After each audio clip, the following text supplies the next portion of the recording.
பூஞ்சோலை மாணவர்கள் அனைவருக்கும் வணக்கம். 2024 குரூப் 4ல் கேட்ட ஒரு முக்கியமான கொஸ்டின். 1885 மேற்குவங்க மாநிலத்தில் உள்ள டேஸ் என்னும் ஊரில் நவீனமயமாக்கப்பட்ட சணல் தொழிற்சாலை முதலாக உருவாக்கப்பட்டது அப்படின்னு சொல்லி கேட்டிருக்காங்க.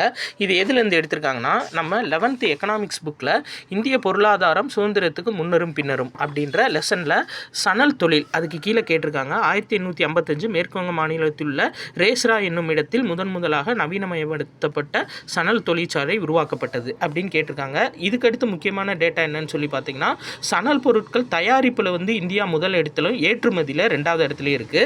அதுக்கடுத்து இது பக்கத்தில் பார்த்தீங்கன்னா ரொம்ப முக்கியமான ஒரு டேட்டா இருக்கும். இந்திய எஃகு நிறுவனம் செயில் எந்த ஆண்டு நிறுவப்பட்டது அப்படின்னா 1974.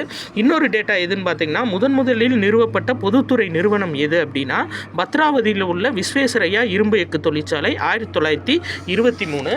அதே மாதிரி முதல் பருத்தி தொழிற்சாலை எதுன்னு சொல்லி பார்த்தீங்கன்னா, கொல்கத்தா அருகில் உள்ள குளோஸ்டர் துறைமுக நகரில் 1818 உருவாக்கப்பட்டுச்சு. நன்றி.